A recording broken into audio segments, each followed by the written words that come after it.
Mambo vipi internet? Karibu Maxtech, show pekee itakwambia vitu ambavyo Putin hataki ujue. Russia inaishiwa makombora yake yenye ufanisi wa kulenga shabaha, lakini Russia wanasema wana makombora ya kutosha na viwanda vyao vinaendelea kutengeneza haya makombora kila siku. Kwa hiyo baada ya kusema hivyo, jua kabisa Urusi haitoi taarifa kwa ina makombora mangapi au imetumia mangapi hadi sasa Ukraine. Kwa hiyo taarifa nyingi ambazo nitazitumia kwenye hii video ni kulingana na ujasusi uliofanywa na Ukraine. Lakini hili swala la Urusi kupungukiwa makombora yake ya kisasa ni pana sana, sababu watu wengi wamejaribu kutoa sababu kwa nini wanahisi Russia imepungukiwa makombora yake ya masafa marefu. Shirika la ujasusi la Uingereza wanasema sababu mashambulizi ya kutumia makombora mengi kwa wakati mmoja ni machache sana. La kwanza lilikuwa mwanzoni wa Vita Februari, lingine lilikuwa tarehe 25 Juni, na la hivi karibuni Oktoba 10 Russia ilirusha makombora 84 na drones za kamikaze Shahid 136-24, zote zikiwa zinalenga miundombinu ya umeme ya Ukraine. Na Ukraine wanasema walifanikiwa kuzuia makombora 43 kati ya 84 yaliyorushwa na Urusi, lakini Urusi inasema yenyewe ilirusha makombora 70 na yote yalilenga targeti zake. Na hayo yalikuwa ni majibu ya Urusi baada ya daraja la Crimea kulipuliwa. Matokeo yake Ukraine memory katika sababu asilimia 30 ya grid ilishambuliwa.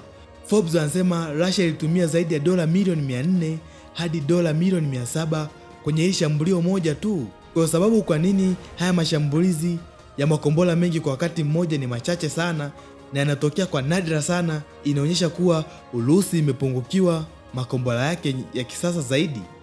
Lakini mtu unaweza kujiuliza ni aina gani ya makombora ambayo Russia imepungukiwa? Maana kuna aina nyingi za makombora. Kwanza tuanze na kombora bora zaidi ambalo Urusi imekuwa ikilitumia. Hili ni kombora la Iskander. Ni kombora la ballistic la masafa mafupi likiwa na range ya kilomita 500 na linaweza safiri kwa spidi ya hypersonic Mach 6 lenye ufanisi wa kulenga dirisha la jengo hata kama limefuatiliwa kilomita 500. Bomu lake linaweza kulipua sehemu ya viwanja viwili vya mpira. Kwa kweli kombora ni la ballistic, ni gumu sana kulizuia, na sidhani kama Ukraine wameweza kulizuia hata kombora moja la Iskander. Kulingana na intelligence ya Ukraine, kabla ya vita Russia ilikuwa na haya makombora 900 na kwa sasa hivi wamefyatua makombora karibu 800, kwa hiyo yamebaki kama 100 tu. Kwa hiyo haya yaliyobaki inaonekana yatatumika kulenga target za muhimu tu Ukraine. Aina nyingine ya kombora inaitwa karibu au kama mimi ninavyopenda kuliita kariba. Na haya mara nyingi yanafyatuliwa kutoka baharini kwenye meli au submarine. Na hili ni cruise missile na linakadiriwa kuwa na range ya kilomita 600, lakini yanasafiri kwa spidi ndogo sana hadi ya Mach 0.8. Na haya ndio makombora ambayo Ukraine wameyazuia kwa wingi sana. Na mara nyingi hayo ifyatuliwa mengi kwa wakati mmoja ili kupunguza uwezekano wake wa kuzuiwa yote. Na ikifyatuliwa kutoka kwenye meli ni rahisi kulifuatilia na kujua litaenda kutua wapi, kwa hiyo ni rahisi kwa mifumo ya kuzuia makombora kulilenga na kulizuia mara moja. Lakini likifuatuliwa kutoka kwenye submarine ni gumu kujua limetoka wapi na linaenda wapi, kwa hiyo hauwezi lizuia kirahisi. Ukraine inasema Urusi ilikuwa na haya makombora ya kaliba 500 kabla ya vita kuanza, lakini sasa yamebaki 272 tu. X101 na X555 hizi ni cruise missile zinazofyatuliwa angani kwa kutumia ndege kama Tu-160 Blackjack na Tu-95 Bear. Haya mabomu yana range ya kilomita 3000 na yanasafiri kwa spidi ndogo ya subsonic ya Mach 0.7.5. Ni kama kaliba tu, zinaweza kuzuiwa kirahisi na makombora au mifumo ya kulinda anga. Russia ilikuwa na haya makombora 444 kabla ya vita, sasa yamebaki 213 kulingana na ujasusi wa Ukraine. Haya yote ni mabomu ambayo watu wanahisi Urusi imepungukiwa. Kitu kimoja kuhusu haya mabomu, yanatumia teknolojia ya kisasa zaidi, kwa hiyo ni kazi kuyazalisha kwa wingi, na kwa kipindi hichi ambacho Urusi imewekewa vikwazo ni ngumu sana. Unajua asilimia kubwa ya vifaa vya kielektroniki vinatoka magharibi, hasa Marekani. Ripoti moja ya Reuters waliangalia ndani ya kombora la Urusi la Iskander na karibu, wakakuta chip zote za haya makombora zinatoka Marekani kwenye makampuni kama Alta, Texas Instrument, Intel na AMD.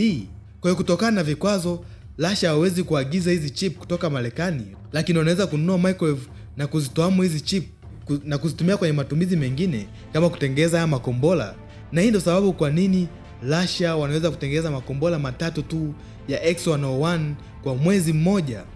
Na haya mabomu kama tulivyosema ni makombora yenye ufanisi mkubwa sana. Zinatakiwa kuwa na uwezo wa kulenga target ndogo sana kama box la viatu likifyatuliwa umbali wa kilomita 500. Lakini kuna ripoti zinasema haya makombora ya Urusi hayana ufanisi huo. Siwezi nikasema kitu kuhusu hilo, zinaweza kuwa ni propaganda za watu wa magharibi, lakini mimi nadhani makombora ya Urusi hayajadizainiwa kuwa na ufanisi mkubwa sana, sababu yanatakiwa kuwa na uwezo wa kufanya kazi mbili. Kazi ya kwanza hapa nazungumzia kuwa na uwezo wa kubeba mabomu ya kawaida, lakini pia kazi ya pili yawe na uwezo wa kubeba vichwa vya mabomu ya nyuklia. Sasa ukiwa unatumia mabomu ya nyuklia hapa uhitaji ufanisi mkubwa, sababu hata bomu dogo la nyuklia, haya tunaita tactical nuclear bombs, ni madogo lakini yana mlipuko mkubwa sana, yanaweza kalipua sehemu kubwa. Kwa hiyo ukiwa na uwezo wa kuweza kuweka kichwa cha nyuklia kwenye haya mabomu, sidhani kama utakuwa unahitaji ufanisi wa kulenga target. Lakini mimi naona ishara kubwa kwa Urusi imepungukiwa makombora yake ya ufanisi mkubwa ni kwamba wameanza kutumia makombora yao ya zamani sana, kama ili kombora linalorushwa na ndege X-22 lilitengenezwa mwaka 1962. Hebu niambie nani alikuwa amezaliwa huo mwaka? Yaani ni mwaka mmoja baada ya Tanzania kupata uhuru. Hili bomu halina ufanisi wa kulenga target, yani linaweza tu umbali wa mita 600 tofauti na target yake iliyopangwa. Kwa mfano mwezi Juni tarehe 27 mwaka 2022, hili kombora moja lilianguka kwenye mall ya kufanyia shopping na kuua watu 21 na kujeruhi watu wengine 59. Na tena Russia wanatumia makombora ya zamani sana kama haya ya S-300. Haya ni makombora ya kulenga ndege, yani ni makombora yanayolenga target za angani, lakini Urusi inatumia kulenga target za ardhini. Hii hai make sense. Hili kombora lina mlipuko mdogo sana, kwa hiyo haliwezi kulipua target za kijeshi, lakini lina uwezo wa kuangusha majengo, kitu ambacho tumeona likifanya kila siku. Na hili kombora halina ufanisi wa kulenga target za ardhini. Kumbuka, hili ni kombora linalolenga target za angani, vitu kama ndege na makombora mengine. Lakini Urusi wana haya makombora karibu 10,000. Labda wanataka kuyapunguza idadi yake ili kupunguza gharama za kutumia makombora yao yenye ufanisi mkubwa. Kama tulivyosema, bei zake ziko juu kidogo. Sababu nyingine inanifanya niamini kwamba Urusi imeishiwa makombora yao yenye ufanisi mkubwa ni kwamba wameanza kuegemea Iran kwenye upande wa kuwauzia silaha. Hizi ni drones za Shahid 136 zimetokea Iran, na Urusi inaona kama ni mbadala wa makombora yake yenye ufanisi mkubwa, sababu hizi drones zina bei ndogo sana. Kwa hiyo inapunguza gharama za mashambulizi ambayo inatekeleza huko Ukraine. Lakini wote tunajua Russia inasifika sana kwa utengenezaji wa silaha. Sasa hili swala la kutegemea nchi moja au nchi nyingine kupata silaha kwa ajili ya kupigana vita ya Ukraine inaonekana kama ni udhaifu fulani hivi, na hii haileti picha nzuri sana kwa Urusi. Lakini sio drone tu ambazo wameagiza kutoka Iran, hata makombora ambayo bado hata hayajatengenezwa. Kuna ile kombora kutoka Iran linaitwa Faten 110 na lingine ni Zofagad. Haya yote yameagizwa kutoka Iran, lakini bado hata hayajatengenezwa. Lakini kwa nini Russia waegemee sana Iran, na huku Iran wenyewe bado wana vikwazo vyao ambavyo wamewekewa? Mimi nadhani ni kwa sababu labda Iran wameishi kwenye vikwazo kwa muda mrefu sana, kwa hiyo wanajua kuvikwepa hivi vikwazo. Kwa hiyo wanaweza wakapata wanachotaka, kutengeneza silaha zao kutoka nchi za magharibi kwa njia za panya. Hey, hebu niambie sasa wewe unahisi nini?